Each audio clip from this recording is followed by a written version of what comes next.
উন্নয়নের বাংলাদেশ না, তিনি যে বাংলাদেশ দেখতে চান সেই বাংলাদেশের জন্য সাহায্য চেয়েছেন। আমি এটা হুবহু ওনার ভাষায় পড়তে চাই। উনি সংস্কারের কথা বলছেন এবং সংস্কার করে যে বাংলাদেশ গড়তে চান, আমাদের মনে থাকার কথা শেখ হাসিনার সময়ে উন্নয়নের বাংলাদেশ, উন্নয়নের গণতন্ত্র, মানে কিছু ইনফ্রাস্ট্রাকচার বানাবো, তুমি ওটা দেখে চুপ করে থাকো। পৃথিবীর রোমান এম্পায়ার থেকে শুরু করে স্বৈর শাসকদের যে ধরনের টেন্ডেন্সি ছিল, কিন্তু উনি যেটা বলছেন কেমন বাংলাদেশের জন্য উনি গ্লোবাল কমিউনিটির সাহায্য চান। আমি পড়ছি, এসব সংস্কার যেন টেকসই হয়। আলাইকুম প্রিয় দর্শক, জাতিসংঘের ভাষণে ডক্টর ইউনূস বাংলায় ভাষণ দিয়েছেন এবং তিনি কিন্তু ইংলিশে খুব সুন্দর করে গুছিয়ে কথা বলতে পারেন, তারপরেও কিন্তু তিনি বাংলায় ভাষণ দিয়েছেন। এবং সেই ভাষণে আমরা কি পেলাম, কি কি বিষয় নিয়ে তিনি আলোচনা করেছেন এবং সেখান থেকে বাংলাদেশের জন্য আসলে কোন বিষয়গুলো বেশি গুরুত্ব দিয়েছেন এবং তার ভাষণটি বিশ্লেষণ করেছেন জাহিদ ভাই। আমরা জাহিদ ভাইয়ের বক্তব্যটি শুনবো, তারপরে থাকছে গুরুত্বপূর্ণ আলোচনা। সাধারণ পরিষদে ভাষণ দিয়েছেন ডক্টর ইউনূস, মোটামুটি দীর্ঘ একটা ভাষণ, ৩৫ মিনিটের মতো। আমরা অনেকে শুনেছি এবং ভাষণটা বাংলায় ছিল। ডক্টর ইউনূস চমৎকার ইংরেজি বলেন, আমরা নিশ্চয়ই তার ইংরেজি ইন্টারভিউ খেয়াল করেছি, চমৎকার বলেন, কন্টেন্ট, এক্সপ্রেশন সবকিছু মিলে ভাষাগত দিক থেকে। কিন্তু উনি ভাষণটা বাংলায় দিয়েছেন কেন, এই প্রশ্ন কেউ কেউ করছেন।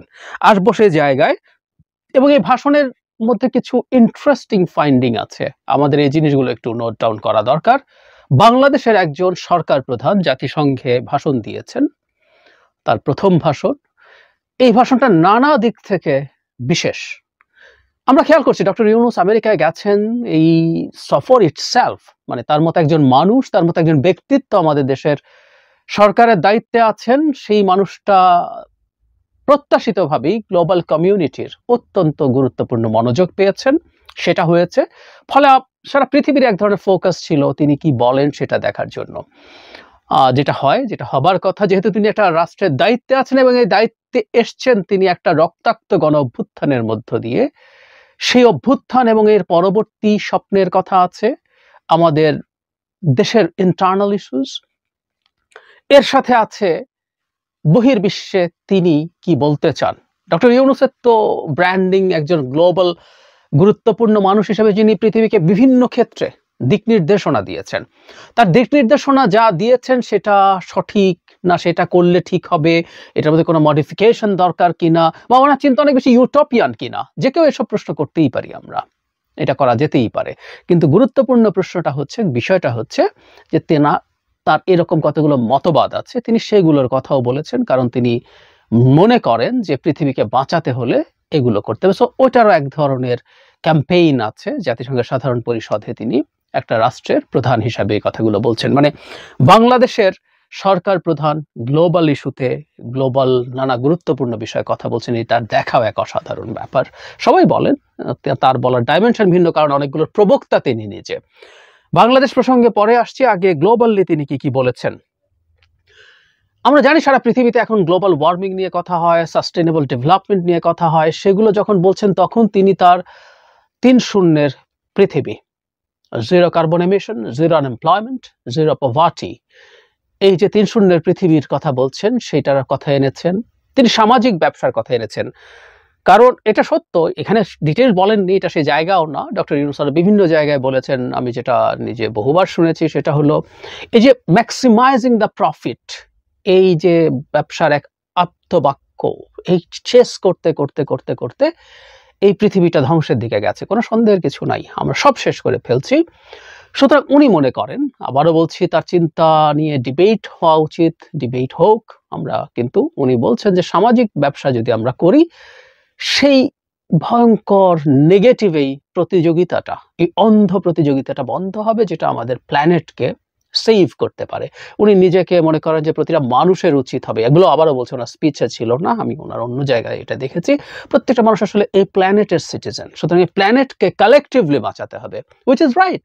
আমেরিকা কোথায় কত কার্বন পুড়িয়েছে তার মাসুল তো আমরা দেই, এবং এখানেও তিনি এই আলাপগুলো এনেছেন, কিভাবে বন্যা, অনেক বেশি তাপমাত্রা, অনেক বেশি বৃষ্টি, অনেক বড় ঝড় সংকট তৈরি করছে, এবং গ্লোবাল ওয়ার্মিং এর এক গুরুত্বপূর্ণ সাফারার হিসাবে, সবচেয়ে খারাপভাবে যারা সাফার করে তার মধ্যে আমরা আছি, তিনি এই কথাগুলো তুলে নিয়ে এসছেন। তিনি গ্লোবাল সাউথ নিয়ে কথা বলেছেন। ইদানিং অনেক আলাপ হচ্ছে, আমরা জানি সাউদার্ন হেমিস্ফিয়ারে মোটা দাগে অনুন্নত কম শক্তিশালী দেশগুলোর অবস্থান। আবারও বলছি, এটা মোটা দাগে। সাউদার্ন হেমিস্ফিয়ারে পাওয়ারফুল দেশ আছে, গুরুত্বপূর্ণ দেশ আছে, নর্দার্ন হেমিস্ফিয়ারেও দুর্বল দেশ আছে, এবং নর্দার্ন হেমিস্ফিয়ারে উত্তর গোলার্ধে থাকা দুর্বল দেশগুলোকেও গ্লোবাল সাউথের পার্ট হিসেবে দেখা হয়। সো তাদের এম্পাওয়ারমেন্ট, তাদের ভয়েস যাতে রেজ করা যায় আমরা গ্লোবাল সাউথের পার্ট হিসেবে, অবশ্যই আমাদের সেই দাবি জানানো দরকার। তিনি কালেকটিভলি সেই দাবি জানিয়েছেন। তিনি গ্লোবাল অনেকগুলো সমস্যা, সামনে এআই রিলেটেড যে সমস্যা তৈরি হচ্ছে সেটা নিয়ে কথা বলেছেন। প্রথম কথা হচ্ছে, এআই এর প্রাথমিক যে বিষয় আসবে সেটা বাংলাদেশের মতো টেকনোলজিতে পিছিয়ে থাকা একটা দেশ বা অন্যান্য দেশ যাতে সুফল পেতে পারে সেটা এনশিওর করার কথা বলছেন। At the same time generative AI যেটা আছে, যেটা অটোনমাস ইন্টেলিজেন্স তৈরি করে, সেটার ডেভেলপমেন্ট যে পৃথিবীর জন্য বড় ধরনের সংকট তৈরি করতে পারে, সেটার একটা রুলস অ্যান্ড রেগুলেশন সামনে পৃথিবীতে, এটা খুবই গুরুত্বপূর্ণ ইস্যু। উনি রাইটলি সেটা অ্যাড্রেস করেছেন। তিনি গ্লোবাল যে অর্থ পাচার, যেটার সাথে বাংলাদেশ জড়িত, কিন্তু উনি গ্লোবালিও কথাটা বলেছেন যে শুধু বাংলাদেশ না, উনি এটাকে ব্রডার করেছেন, যে সারা পৃথিবীতেই আমাদের মতো দেশগুলো থেকে দুর্নীতিবাজ শাসকরা সারা পৃথিবীতে টাকা পাচার করে। সুতরাং ওই পাচার হওয়ার ডেস্টিনেশনগুলো যদি ঠিকঠাক মতো থেকে যায়, সেখানে যদি পাচার করার স্কোপ থাকে, ওখানেই যদি এগুলো নিয়ে রেস্ট্রিকশন তৈরি না হয়, পাচার ঠেকানো যাবে না। সুতরাং এই জন্য গ্লোবালি এটার বিরুদ্ধে ব্যবস্থার কথা বলেছেন। তিনি বলেছেন আমাদের যে মাইগ্রেশন হচ্ছে, বিশেষ করে কাজের জন্য, তাদের জীবনের নিরাপত্তা, আমাদের যে ধরনের সংকটে পড়ছেন মাইগ্রেশনের সমস্যার কারণে, আমাদের সাগরে মারা যায়, বনের মধ্যে মারা যাচ্ছে মানুষ, এটার ব্যাপারে ব্যবস্থা নিতে বলেছেন। খুবই গুরুত্বপূর্ণ কথা বলেছেন গ্লোবাল পার্সপেক্টিভে। ইসরায়েল নিয়ে আমি আসবো, এটাই খুব সিগনিফিক্যান্ট জায়গা। এবং ইউক্রেন রাশিয়া যে যুদ্ধ হচ্ছে সেটার যে ইকোনমিক ইম্প্যাক্ট, যেটার ইম্প্যাক্ট কিছুটা হলেও বাংলাদেশে পড়ছে, সেটা তুলেছেন এবং এখানে সিজ ফায়ার চেয়েছেন। এই জিনিসগুলো গুরুত্বপূর্ণ। আর বাংলাদেশের ইস্যুতে এবার আসি, যেটা আসলে সবচেয়ে বেশি ইম্পর্টেন্ট। আবারও বলছি, ইসরায়েল নিয়ে কি বলেছেন আমি ওটা একটু ডিটেইলডলি বলতে চাই, কারণ তার বিরুদ্ধে অনেকগুলো অভিযোগ ছিল, সেই অভিযোগগুলো চমৎকারভাবে বাস্টেড হয়েছে তার এই বক্তব্যের মধ্য দিয়ে।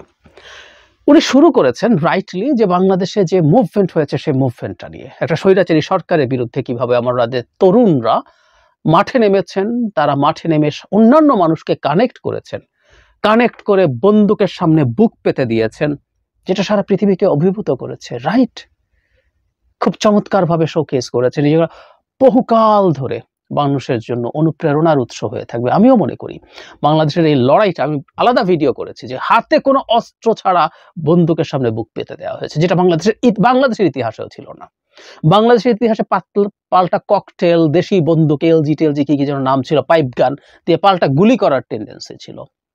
তার বাইরে এসে জাস্ট ইট পাথর আর লাঠি নিয়ে দাঁড়িয়ে যাওয়া, এটা আসলে আমিও মনে করি হবে। এবং এখানে এক ধরনের কারেকশন বলবো, খুব বেশি ছাত্রর কথা বলছিলেন ডক্টর ইউনূস একটা সময়, এবার উনি ওনার এই ভাষণে সেটার সাথে দিনমজুর, শ্রমিক, তাদেরকে যুক্ত করেছেন, শহরের নারীরা তাদের সন্তানদেরকে নিয়ে নেমে গেছেন, সব মানুষ যে জড়িত হয়েছে এই মুভমেন্টে, সেই জিনিসটা করেছেন। এবং রাইটলি এটা প্ল্যান্ড একটা মুভমেন্ট, এক ধরনের স্বতঃস্ফূর্ত মুভমেন্ট হয়েছে। এই ভাষণে অন্তত সেই ধরনের একটা ইঙ্গিত আছে, সরাসরি বাক্যটা ব্যবহার না করলেও, যেটা এর আগে তিনি করেছিলেন, এটাকে আমরা অনেকেই সঠিক বলে মনে করিনি। খুব গুরুত্বপূর্ণ ব্যাপার হচ্ছে ডেভেলপমেন্ট সো কল্ড, এটাকে উনি চ্যালেঞ্জ করেছেন। আমরা দীর্ঘদিন থেকে বলেছি ডেভেলপমেন্ট মানে ইভেন ইনফ্রাস্ট্রাকচার না। অকাট মূর্খরা, এই দেশের কিছু অকাট মূর্খ আছে যারা অর্থনীতিবিদ নাম নিয়েও এসে হাজির হন এবং কিছু ইনফ্রাস্ট্রাকচার ডেভেলপমেন্টকে দেখিয়ে সরকারকে সমালোচনা করতেন এইভাবে, উন্নয়ন তো হয়েছে, কিন্তু উন্নয়নের আধুনিক সংজ্ঞা আধুনিক না, এটাও বহু বছর হয়ে গেছে। উন্নয়ন ডাজন্ট নেসেসারিলি মিন কিছু ইনফ্রাস্ট্রাকচার বানানো। উন্নয়নের বিরাট অধিক্ষেত্র আছে, স্বাস্থ্য, শিক্ষা, সামাজিক নিরাপত্তা, মত প্রকাশের স্বাধীনতা, ভোটের অধিকার, সবগুলো ডেভেলপমেন্টের পার্ট হিসেবে দেখা হয়, কিন্তু না, সেগুলো হয়নি। ডক্টর ইউনূস খুব চমৎকার ভাবে তার ভাষণে, আমি এটা শুনে অভিভূত হয়েছি, যে শুধু কতগুলো বড় বড় প্রজেক্ট এবং ইনফ্রাস্ট্রাকচার না, মানুষের জীবন মানের উন্নয়নের জন্য স্বাস্থ্য, শিক্ষা, এগুলোতে বরাদ্দ বাড়ানো হবে ভবিষ্যতে। এই আলোচনা বছরের পর বছর করেছি, বছরের পর বছর করেছি, বলেছি, লিখেছি, টকশোতে বলেছি। আমাদের স্বাস্থ্য এবং শিক্ষার বরাদ্দ কি খারাপ অবস্থা, ওটা উন্নয়ন, ওটা আরো বেশি ইম্পর্টেন্ট উন্নয়ন। উনি ওটাকে ডিবাঙ্ক করছেন এবং তথাকথিত উন্নয়নের বাংলাদেশ না, তিনি যে বাংলাদেশ দেখতে চান সেই বাংলাদেশের জন্য সাহায্য চেয়েছেন। আমি এটা হুবহু ওনার ভাষায় পড়তে চাই। উনি সংস্কারের কথা বলছেন এবং সংস্কার করে যে বাংলাদেশ গড়তে চান। আমাদের মনে থাকার কথা, শেখ হাসিনার সময় উন্নয়নের বাংলাদেশ, উন্নয়নের গণতন্ত্র, মানে কিছু ইনফ্রাস্ট্রাকচার বানাবো, তুমি ওটা দেখে চুপ করে থাকো। পৃথিবীর রোমান এম্পায়ার থেকে শুরু করে স্বৈর শাসকদের যে ধরনের টেন্ডেন্সি ছিল, কিন্তু উনি যেটা বলছেন কেমন বাংলাদেশের জন্য উনি গ্লোবাল কমিউনিটির সাহায্য চান। আমি পড়ছি, এসব সংস্কার যেন টেকসই হয় তা দীর্ঘমেয়াদে নিশ্চিত করতে এবং অবাধ নিরপেক্ষ অংশগ্রহণমূলক নির্বাচনের জন্য উপযোগী পরিবেশ তৈরির লক্ষ্যে আমরা কাজ করে যাচ্ছি। গণতন্ত্র, আইনের শাসন, সমতা ও সমৃদ্ধি অর্জনের মাধ্যমে একটি ন্যায়ভিত্তিক ও অন্তর্ভুক্তিমূলক গণতান্ত্রিক সমাজ হিসেবে আত্মপ্রকাশের অভিপ্রায় বাস্তবায়নে আমি বাংলাদেশের প্রতি আন্তর্জাতিক সম্প্রদায়ের সমর্থন ও সহযোগিতা অব্যাহত রাখার আহ্বান জানাই। এই পরের বাক্যটা আমি আবারও পড়ি। গণতন্ত্র, আইনের শাসন, সমতা ও সমৃদ্ধি অর্জনের মাধ্যমে একটি ন্যায়ভিত্তিক অন্তর্ভুক্তিমূলক গণতান্ত্রিক সমাজ হিসেবে আত্মপ্রকাশের অভিপ্রায় বাস্তবায়নে আমি বাংলাদেশের প্রতি আন্তর্জাতিক সম্প্রদায়ের সমর্থন ও সহযোগিতা অব্যাহত রাখার আহ্বান জানাই। ইয়াস, আমরা এই বাংলাদেশটাই চেয়েছিলাম এবং উনি সাইন দেখিয়েছেন। ওনার বক্তব্যের মধ্যে ছিল যে আসা 2 সপ্তাহের মধ্যে আমরা গুণ বিষয়ক আন্তর্জাতিক কনভেনশন স্বাক্ষর করেছি। উনি ঘোষণা করছেন বিরোধীদের দমন করার জন্য ডক্টর ইউনূসের সরকার গুম করবে না, ভবিষ্যৎ সরকাররাও যেন সেই কাজটা করতে না পারে সেটা দেখালেন। তিনি রাইটলি আমাদের যখন শরণার্থী উদ্বাস্তুদের প্রসঙ্গ আসলে রোহিঙ্গাদের কথা এসছে এবং উনি রোহিঙ্গা শব্দটা বারবার বলেছেন, এটা আমার খুব মনে ধরেছে। কারণ বাংলাদেশ সরকার মিয়ানমারের কথা শুনে শুনে শুনে শুনে রোহিঙ্গা শব্দটা ব্যবহার করা বন্ধ করে দিয়েছে, বহু আগের কথা। মানে মিয়ানমার পছন্দ করে না এবং মিয়ানমার পছন্দ করে না, চায়নাও পছন্দ করে না এবং চায়না সরকারকে দিয়ে এটা করিয়েছিল। তারা displaced people of Rakhine Province বলতো, রোহিঙ্গা বললো তাকে একটা পৃথক জাতিসত্তা হিসেবে স্থান দিতে হয়, কারণ মিয়ানমারের লোকজন এদেরকে বাঙালি বলে। এর মধ্যে বিরাট রাজনীতি ছিল। ডক্টর ইউনূস সেটাকে ডিবাঙ্ক করেছেন। তিনি রোহিঙ্গা শব্দটা তাদের সংকট নিয়ে যখন কথা বলেছেন, সমাধান চেয়েছেন, রোহিঙ্গা ব্যবহার করেছেন। এবার আরো জরুরি, সম্ভবত অনেক বেশি জরুরি এটা, ডক্টর ইউনূস সম্পর্কে অভিযোগ অনেকে করতেন। আমাদের মনে আছে শেখ হাসিনা মাঝে মাঝেই বাংলাদেশের অভ্যন্তরে ইসরায়েল গাজা ইস্যুতে কথা বলতেন, ইসরায়েলকে কন্ডেম করতেন। ডক্টর ইউনূস আমেরিকাপন্থী, ওনার পেছনে আমেরিকা আছে ইত্যাদি ইত্যাদি বলে তিনি কেন গাজা ইসরায়েলের ইস্যুতে কথা বলেন না, তিনি কেন এগুলো কন্ডেম করেন না, এই ধরনের একটা আলাপ দেওয়ার চেষ্টা ছিল। সেটা যদি হয়ে থাকে তাহলে এবার উনি জাতিসংঘে যা করেছেন এই জিনিসটা আমি আক্ষরিকভাবে পড়তে চাই। উনি বলছেন, বিশ্ববাসীর উদ্বেগ ও নিন্দা সত্ত্বেও গাজায় গণহত্যা থামছে না। গণহত্যা ফিলিস্তিনের বিদ্যমান বাস্তবতা কেবল আরব কিংবা মুসলমানদের জন্যই উদ্বেগজনক নয়, বরং সমগ্র মানব জাতির জন্যই উদ্বেগের। একজন মানুষ হিসেবে প্রত্যেক ফিলিস্তিনের জীবন অমূল্য। ফিলিস্তিনের জনগণের বিরুদ্ধে মানবতা বিরোধী অপরাধ হচ্ছে, তার জন্য সংশ্লিষ্ট সবাইকে দায়বদ্ধ হতে হবে। ডক্টর ইউনূস বলেন, ফিলিস্তিনের জনগণের উপর চলমান নৃশংসতা, বিশেষত নারী এবং শিশুদের সঙ্গে প্রতিহত যে নিষ্ঠুরতা পৃথিবী দেখছে, তা থেকে নিস্তারের জন্য বাংলাদেশ অনবতি বিলম্বে পূর্ণ যুদ্ধবিরতির আহ্বান জানাচ্ছে। দ্বিরাষ্ট্রভিত্তিক সমাধানই মধ্যপ্রাচ্যে টেকসই শান্তি আনতে পারবে, তাই জাতিসংঘ সহ আন্তর্জাতিক সম্প্রদায়ের সবাইকে এর বাস্তবায়নের জন্য এখনই উদ্যোগ নিতে হবে। আমার মনে হয় এরপর আর কোনো ব্যাখ্যা ট্যাখ্যার দরকার নাই। তিনি ইসরায়েলের লোক কিনা, তিনি আমেরিকার সাপোর্টেড হওয়ার কারণে মধ্যপ্রাচ্য নিয়ে কথা বলেন না, ইসরায়েল নিয়ে কথা বলেন না।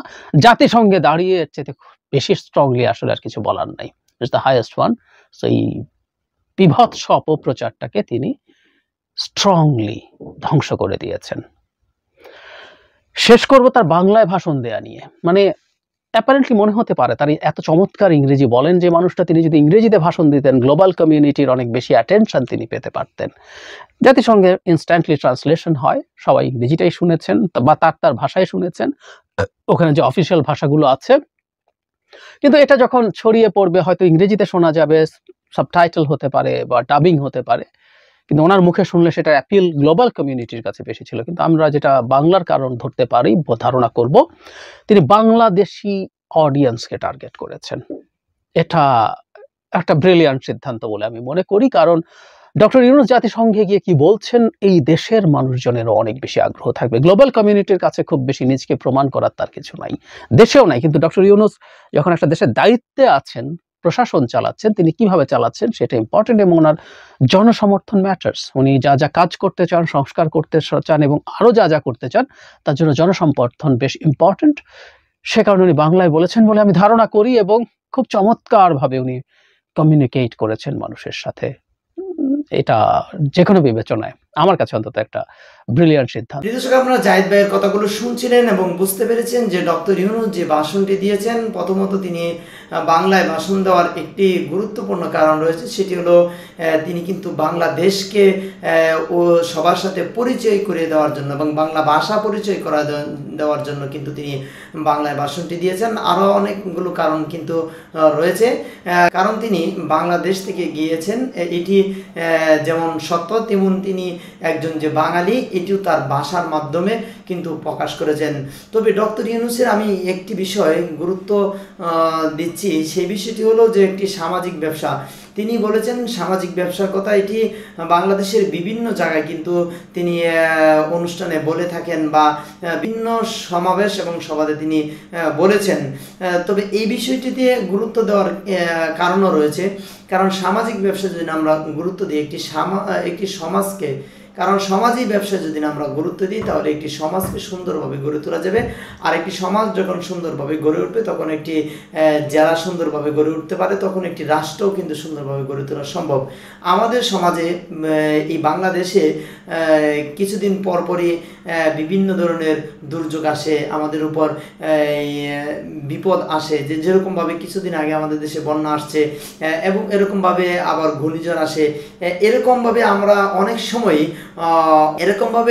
অনেক সময় অনেক দুর্যোগের শিকার হই। সেই সময়গুলোতে কিন্তু আমাদের এই যে সামাজিক ব্যবসাগুলো, অর্থাৎ সমাজকে কিভাবে উন্নত করা যায় এবং সমাজে একে অপরকে কিভাবে সাহায্য করা যায় এবং সমাজের প্রত্যেকটা মানুষকে কাজে লাগানো এবং সামাজিক ব্যবসার মাধ্যমে মানুষকে সাহায্য করা, এই বিষয়টি কিন্তু খুব গুরুত্বপূর্ণ। তাহলে কিন্তু আমরা একে অপরকে এই সামাজিক ব্যবসার মাধ্যমে সাহায্য করতে পারি এবং আমাদের যত ধরনের দুর্যোগ